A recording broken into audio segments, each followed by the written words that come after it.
Good morning everyone. Today I'm going to cook my noodles pasta with chicken. This is what I use. The ingredient is very simple ingredient. Chicken, this one, garlic, onion, and half of chicken cubes. And also some is egg and milk. This is milk from Alaska, and then carrots, and then this one. But I will show you how I put this later in the egg also. And now I'm gonna on the fire because I want to put this chicken. This is the water, boiling water. Now I want to put this chicken. I want to boiling the chicken. As you see, I removed some of the skin of the chicken. Like that. Okay. So I let it boil.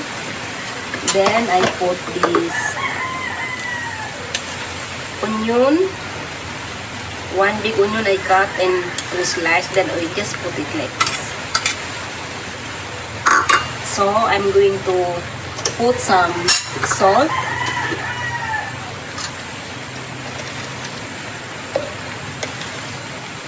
Ayan.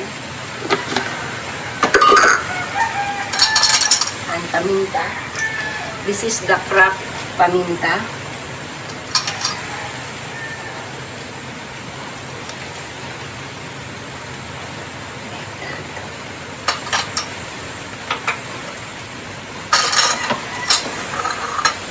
And now I'm going to cover it.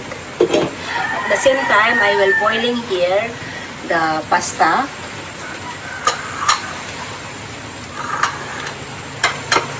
To boiling the pasta, I will put some salt also.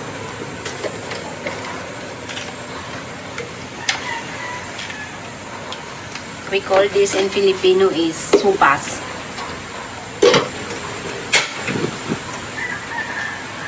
So later, once the chicken is soft, then I will remove. So I will show you how can I do how I put this all the ingredient and the egg, then this one, and how I use this.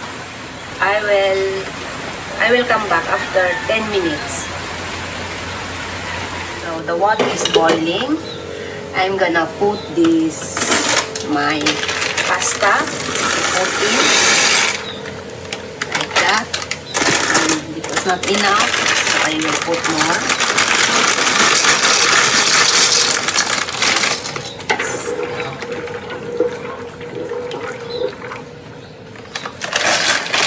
Enough. And I cover it again. At the same time, I'm going to check my boiling chicken. This is like this now. Because I will going to use this soup sa noodles. So I just leave it like this with low fire. Low fire. Then I continue boiling. I will check after 15 minutes. This vegetable, if you want put more vegetable, also you can put this sayote. It's up to you. But today, I could not go to the market because of raining, super strong rain and wind here. So that's why my vegetable is carrots, cabbage, and bagyo pitsay, only like this. But you guys, if you want, you can make more vegetable. Now guys, the noodles is soft now. I'm going to move like this.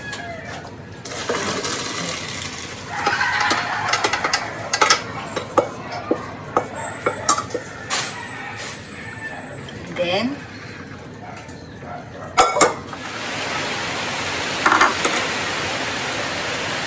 drain the water. And I put back here. The noodles I will put back here. And then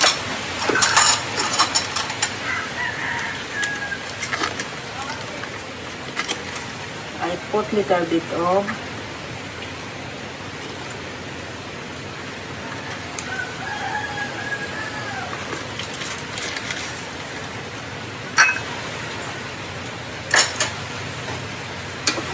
I will do like this.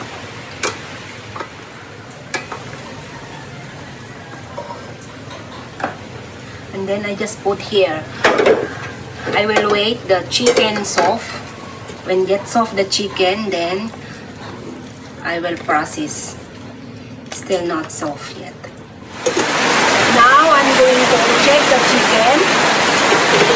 It looks soft now. Soft. So what I gonna do, I will move in one plate like this, and then here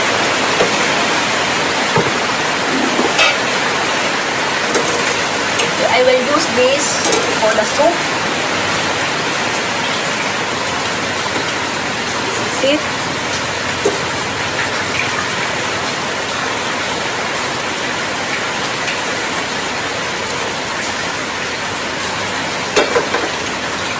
Okay, because lot of paminta, so I'm using this to get out all these ingredients inside, because the kids, they don't like that. So now what I can do,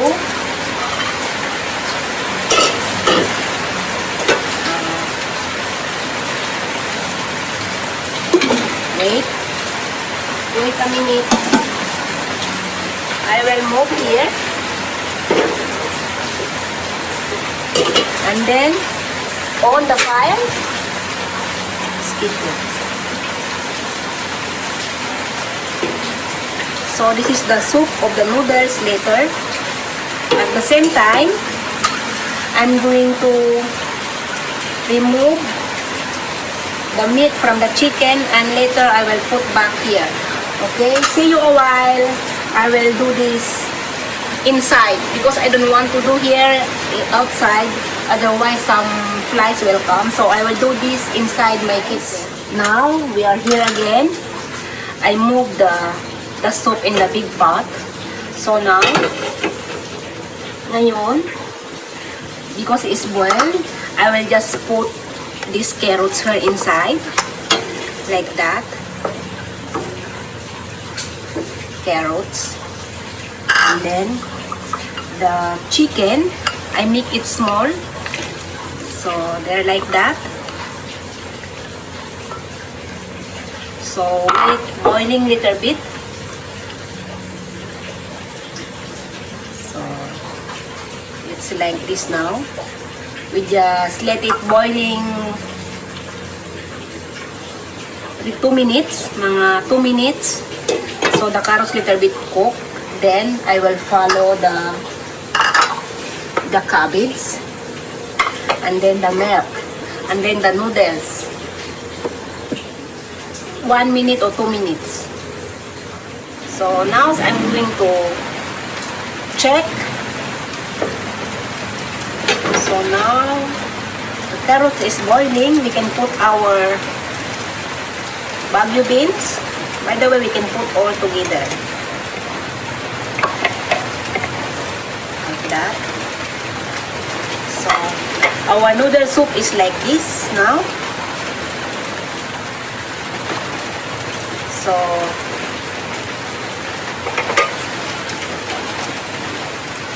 and then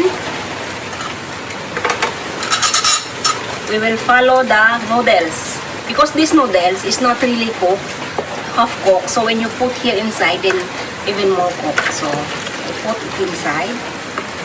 We need to check how it's big. I mean, it's too much noodle, not so good. Also, then no more soup. Diba? Okay. this some more.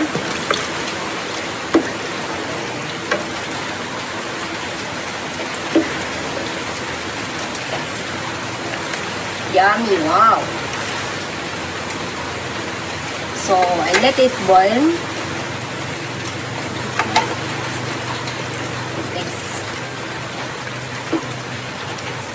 Enough noodles. This one for later. So just cover it for 2 minutes.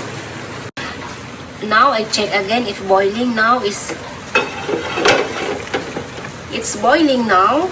So the last is we're gonna put the milk.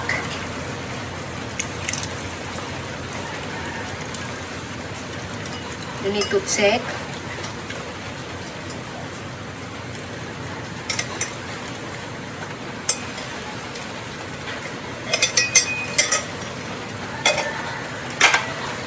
So important that the milk you let it boiling so the soup is not easy to spread.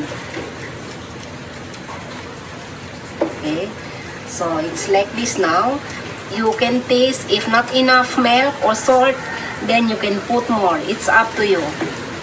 This is my style for my noodle soup or sopas. We call it sopas. Very simple. So I let it boiling mga 1 minute. So the milk, important you don't cover. Otherwise, if you cover, the milk will become stone, buo-buo. Just like that. We taste it. Yes, tastes good talaga. Okay, we boiling it 1 minute, 2 minutes.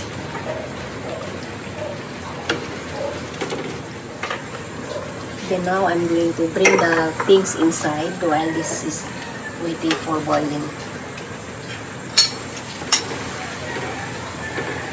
So it's boiling now. So it's okay, we switch off. Then we serve. I will going to bring this inside and serve there. This is my finished product of pasta soup in Tagalog sopas. The kids love this. This is the way how I cook my pasta soup or noodle soup or sopas. Here in Philippines we call this sopas. This is my style. Thank you and thank you for watching.